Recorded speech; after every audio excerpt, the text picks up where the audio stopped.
Nouvelle vidéo, on se retrouve aujourd'hui pour chercher un oiseau pas très facile à observer, le lagopède alpin. Je viens de me faire frôler par une hirondelle. Vous avez déjà c'est une hirondelle rustique, sauf que je sais pas si vous voyez où on est. On est à 2500 mètres d'altitude, mi-avril. Bon, mi-avril il y a des hirondelles, mais je pense qu'on est sur un col. Et elle essaie de franchir le col. Ça fait quelques petits passereaux aussi que je vois passer. Puis je suis arrivé. Quand je vous disais qu'on était sur un col sympa, il y a un gypaète barbu qui vient de passer.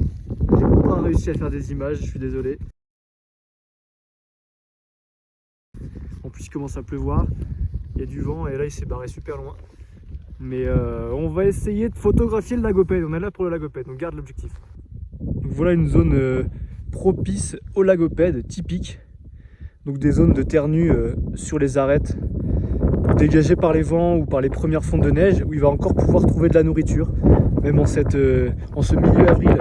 Et si on ouvre l'œil, si on regarde bien, on peut trouver des indices de présence, comme cette crotte typique de lagopède, donc cylindrique. Et si on regarde plus près, voilà, on trouve d'autres crottes assez intéressantes. Donc là, elles sont vraiment plus très fraîches. Celle-là, je pense que c'est une crotte de renard. Voilà, il n'est pas tout seul à fréquenter ces sites. Donc avec un peu de chance, on va essayer d'en observer.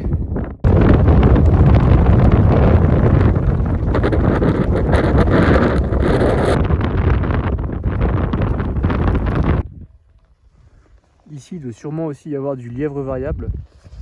Je sais pas si vous voyez les crottes. Voilà, il y en a un peu partout. Elles n'ont pas l'air d'être très vieilles. Donc c'est vrai que en général, les milieux propices au lagopède alpin sont souvent aussi propices au lièvre variable qui aime bien lui se cacher dans les pierres la journée. C'est plutôt un animal nocturne. Voilà, ça va être un milieu typique aussi du lièvre variable qui est également un fantôme. C'est deux fantômes. Donc là la pluie s'est un peu calmée, mais je pense que je reviendrai une autre fois. Et puis on se retrouve pour une autre vidéo. Deuxième tentative pour essayer d'observer le lagopède. Bon, cette fois-ci il pleut pas et il n'y a pas 70 km/h de vent. Bon, la dernière fois c'était catastrophique, je vous mets les extraits vidéo. Franchement ça fait n'importe quoi le temps. Je sais pas cadrer. Ça je pense que vous l'avez remarqué. C'est vraiment le pire jeu. Mais c'est vraiment dégueulasse. Voilà ce que j'ai ramené en termes d'équipement. Ça n'a aucun sens, je vous l'accorde. Il y a une luge, mais c'est parce que ça va être plus sympa pour redescendre par les pistes. Un classique, des jumelles en 10x42 indispensable pour scanner les pierriers. Et un appareil photo à 2 balles parce que j'ai pas de sous, mais qui a le mérite de zoomer quand même à un minimum. Ça va jusqu'à 1200 mm. Bon, je vous garantis pas la qualité à 1200 mm, mais c'est tout ce que je pouvais m'acheter. On est loin d'être sur du Vincent Munier en termes d'équipement, mais on va voir ce que ça peut donner.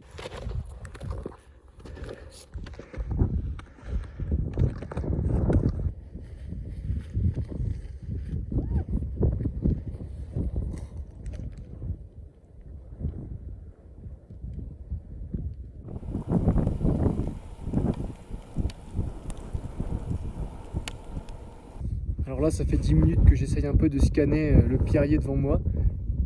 Je suis revenu sur le même spot que la dernière fois, parce qu'il y a un endroit hyper propice. Il y a plein d'indices de présence, je trouve des crottes partout. La dernière fois, j'ai pu trouver une plume aussi. Donc je sais qu'il y a du lago. En plus, je suis déjà venu ici il y a à peu près un mois. J'étais venu courant mars et j'en avais vu un décoller à 5 mètres de moi, quoi. Je suis dégoûté, je l'avais fait fuir, mais je l'avais pas vu, je regardais au loin. Mais le lagopède, c'est comme ça. Il a hyper confiance en son plumage et il décollera au dernier moment, quoi. Donc voilà, une fois que vous avez identifié une zone propice au lagopède avec des plumes, des crottes, pourquoi pas des traces aussi, et ben il vous reste le plus dur, c'est de tomber dessus.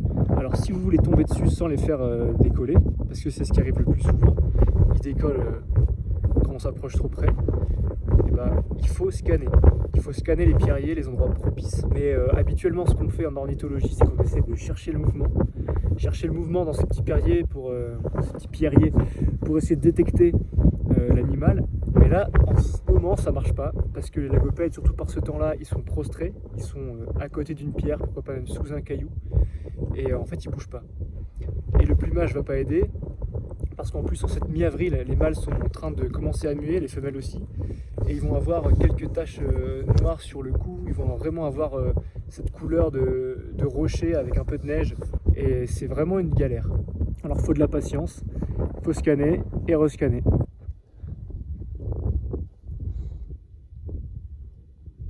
J'ai rien trouvé.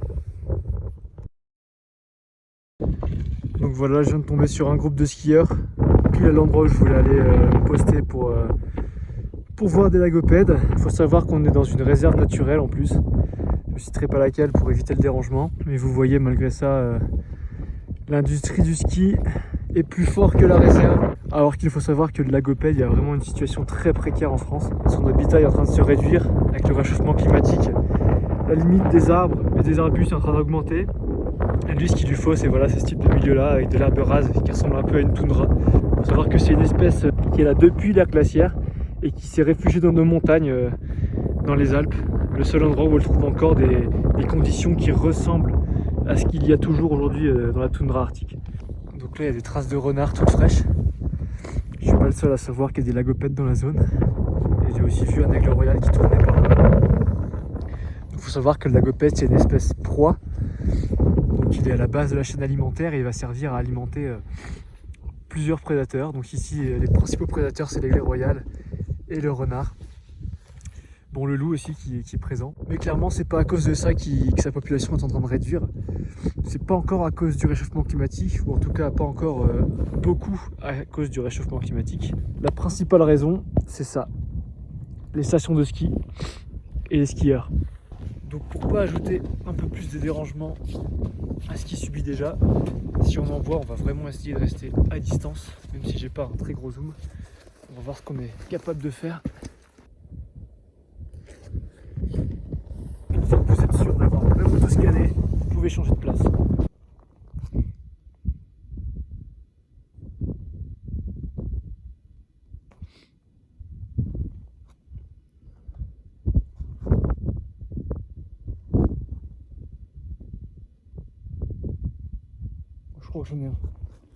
Je crois que j'en ai un. On va se rapprocher.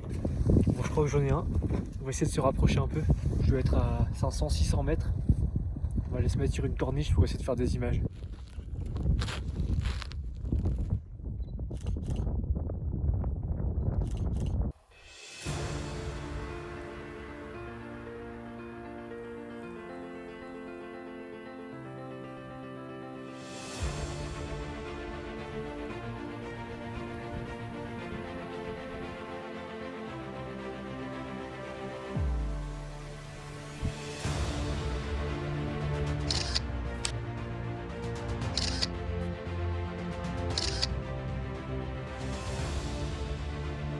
Bon bah voilà, objectif réussi, on a pu observer le lagopède et le photographier sans le déranger dans son habitat naturel. Donc c'est la première fois que je fais un petit peu ce type de vidéo. Si vous voulez, si vous avez aimé, si vous voulez plus de contenu de ce style, n'hésitez pas à partager, à aimer. Et on se retrouve peut-être pour une prochaine vidéo. Allez, salut!